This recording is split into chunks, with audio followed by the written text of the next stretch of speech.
that's real good. nice. Scott is real nice. Well, are you ready for me, Excuse me. Anyway, Clear my throat before we start. Yes. Yes. Did you color bar this tape? Excuse me? Were there color bars on No. this tape? No. Okay, give me 30 seconds, Okay. please. Yep. I say no. What I should say, I don't know. Don't know. Okay. Well, we'll make sure. Okay. But I cover about 95% of what I do is film. And then I always cover the musicals, and then Fort Worth has a Yes. musical theater, and I always cover that, and other things that come through. But I'd say 95% of what I do is film. And I'm telling you, it just blows my mind. Tony. Yes, the I things, know, I the know. good things that get no recognition, not a tumble. And you don't know when, well, what, I mean, I've got a family story about a wayward father. I've got a story about a man teaching a young boy, a samurai, an old samurai teaching a young boy. I've got another story about a father with a son who wants to be a gangster. Yeah. And Daryl, excuse me, I think his mic has slipped. It has. Yeah. maybe it is. Yeah, I think just on Apparently the didn't. suede would probably be You think better. so? Yeah, I do. Yep, the shirt, I think, is don't know flimsy, and just want to hang on there. It's gorgeous suede and gorgeous shirt. Oh, the shirt is fabulous. Yeah. But it's difficult. You're right. It's awfully difficult to make up your mind. I mean, years ago they would send you a couple of scripts and you would choose between one and the other. I've always chosen. I must tell you that I was going to do a Dirty Dozen, and then 25th Hour came along, and I chose 25th Hour, and I broke my contract. I was almost sued for it, but I chose it because it was the most serious of the two. And that, in those days, that was the important thing to do. But now I wouldn't know what picture to choose. I really don't. Okay. All right, we're rolling now. So, Yeah. Anthony Quinn, how very nice to have you Thank back you. in Thank Dallas. you. It's wonderful to be here. I, of course, know Zorba as the movie, but I don't know you as Zorba on stage, so Yes. I'm really looking forward to it. But you've been out now quite a while with this, haven't you? 2.5 years. Yes. Yes, it does seem like an awful long time. I'll tell you though, 2.5 years has flown by. I think it's the happiest 2.5 years I've ever had in my life. It's, I mean, I reached the point where I didn't know what picture to take, what to accept as a picture. And thought I'd go back and see what America was all about. And touring with Zorba and being in New York for a year, I finally understand what the public wants. And but it isn't around. It isn't around what the public wants at the moment in terms of motion pictures. I mean, the soap operas, the Dynasty, Dallas, and so forth have captured the television market, and thank goodness Bill Cosby is there now. And he's brought back a kind of normality to it, which is wonderfully encouraging. But I wouldn't know what picture to do. I just don't know. So I chose Zorba, something that I'd done 20 years ago, to see if, and the audience, I must say, the audiences have loved it and have been wonderfully receptive. And I'm delighted to be doing it. I'm absolutely, can't tell you. I'm naturally 2.5 years. You say that's enough, but we're going to go to London with it, and we may go to Australia and the Orient with it. In between, I'll do a picture, though. But you don't know which picture. Well, I have four to choose from for this fall, and I'll have to choose one of them. I mean, it just be a matter of choice. I think just pick one out with the eyes closed.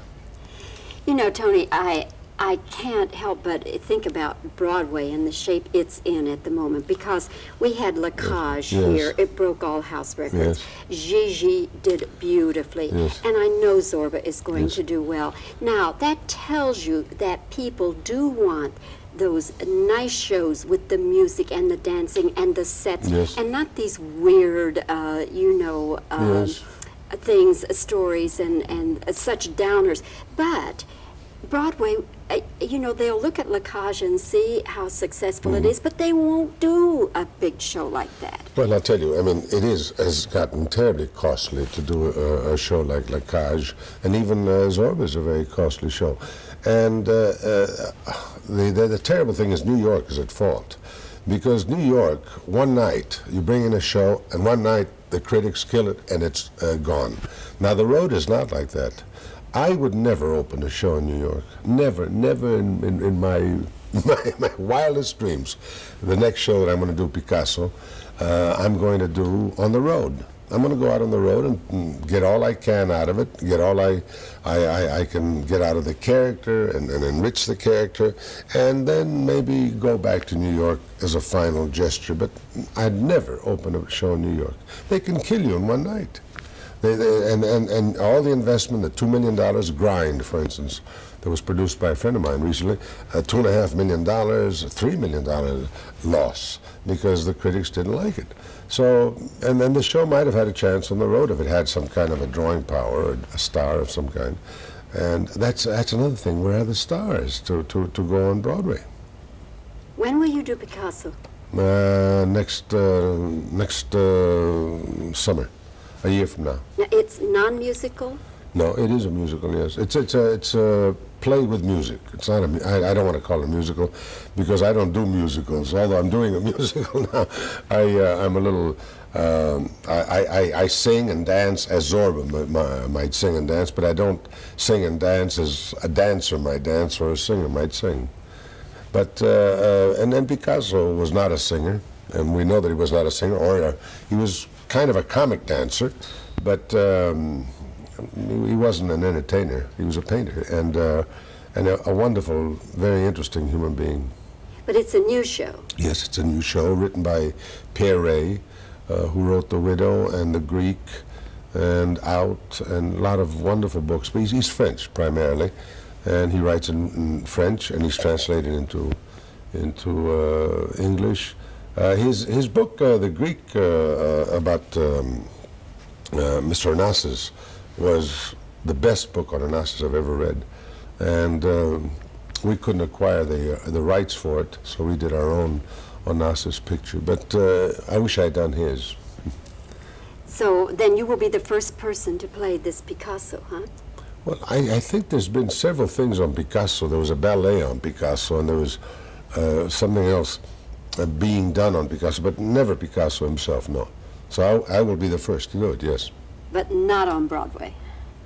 Eventually on Broadway. Eventually on Broadway, yes.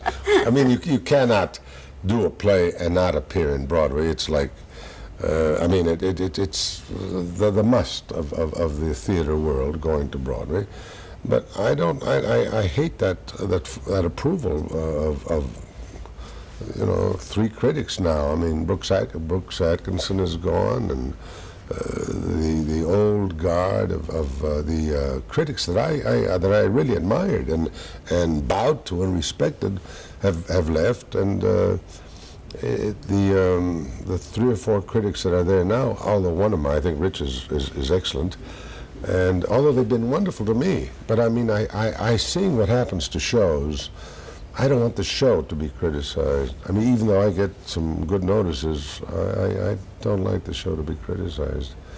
That's I just wanted to ask you one film question. I suppose that your public thinks, when they think about your movie career, they say, oh, yes, Viva Zapata and Lust for Life. But is there some other film, or are there other films that you wish they'd also say? Well, there was La Strada. That wasn't bad. That was a great movie. Zorba wasn't a bad movie. Wild as the Wind with Anna Magnani. I was nominated for the Academy Award with that. I was nominated for Zorba. I think Requiem for a Heavyweight wasn't a bad picture. Lawrence of Arabia was a fair picture, and the best one that I did was just 3 years ago, The Lion of the Desert, and I love that picture. But that was when we came in when pictures like the Stallone pictures, the Rocky pictures came in, and competing with Rocky, I mean, it was a 70-year-old man being a general of a losing army and so forth wasn't very exciting, and in comparison, we suffered, and the picture was not accepted. So, but I now on television, it has a great acceptance. That's nice, isn't it? Yes, I mean, it that's is a belated nice. reward. One final question, and that is, of course, you won Oscars for Yes. Lust for Life and Viva Zapata. Well, now, let me tell you about winning Oscars. The thought of being nominated as one of the 5 best actors is also an honor. But, of course, like in tennis, who won the French Open? You know, Mr. Willander, and you don't remember who he played. And Connors and McEnroe reaching the semifinals. But it's kind of wonderful to get up to the semifinals. So the fact that, who knows by how many votes I lost, the one for Zorba and the one for Wild as the Wind. And I've been nominated 5 times for the award, so it was really, I mean, I don't like to think of just the times I won. I like to think of the nominations. Do you remember who was up against you for Viva Zapata? Yes, I think it was Robert Stack, Mickey Rooney, Tony Franciosa, and there was another actor that was up. And I when I got up, there was that was the only time I got up on the stage. The first one, Viva Zapata, had been accepted by my wife. I was in Mexico with Gary Cooper doing something else. And my wife got up and accepted my award. But the night of Lust for Life, I said that I wasn't competing against anybody, that I was competing only against myself. And I shared the award with the 5 actors who were up for nomination with me. I don't believe in making acting competitive. It's not a competitive sport. It really isn't. And I think it's very wonderful to be selected as one of the 5, and then leave it at that, and give each one of them a prize. But then to select the best one of those 5, as Humphrey Bogart said, put them all on the stage, let them all do Hamlet, and see which is the best Hamlet. But you know, different pictures and. Okay. Well, maybe someday it'll come to that, but I doubt that the fans will want it. Anyway, Tony, again, thank you so much for coming. Thank you very much. Looking forward to Zorba, and have a wonderful Well, I hope stay you like here. it. I hope you like it. Thank you. Thank you very much. I thought that film was well done. Yeah. But as you say, it was kind of the tenor of the times. Yes, absolutely. Yes. Now, Stanley Kramer said that about the Secret of Santa Victoria that came out the wrong time. Came when those motorcycle pictures were coming out. Yes, yeah, Easy Rider. Easy and all Rider, that Easy stuff, Rider. yeah. Yes, Easy Rider. Yeah. Exactly. And so it didn't mean very much. People are always saying to me, you know. They say it wasn't what she wanted out of the picture. Really? The direction got a little skittish. Oh, really? Yeah. If it didn't turn out the way she wanted it, that has to be. Somebody threw that over her fence, and she picked it up and read it, really? and tried to do it for 10 years. I knew she tried a long, long time to do it. Okay, so I've got to get oh, your shot. okay, fine, all right. 3, 2, roll. 2.5 years on the road, that's a long time, isn't it? Let me make an adjustment. And 3, 2, roll. 2.5 years on the road in Zorba, that's a long time, isn't it? Too good,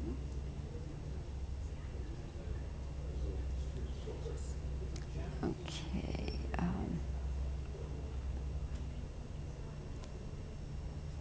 Okay. How do you see the Broadway situation? It seems like some of these shows that are such big hits out on the road, they just won't invest that kind of money anymore in similar shows. Give me one more. And 3, 2. What is your assessment of the Broadway scene?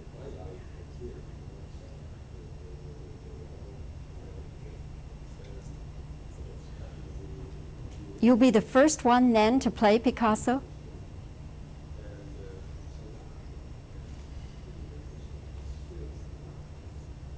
But not on Broadway, huh?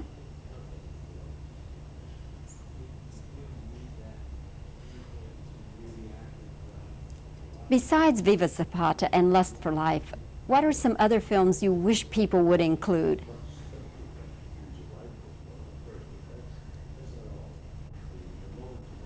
When people are recalling their favorite Tony Quinn movies, they probably say Viva Zapata and Lust for Life. Are there some others you wish they would include? Give me that one again. Okay. I had a circle like. Okay. People probably remember most of all your films Viva Zapata and Lust for Life. Are there some others you wish they would include?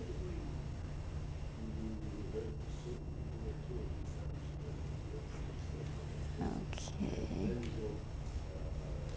All right, just some reactions now.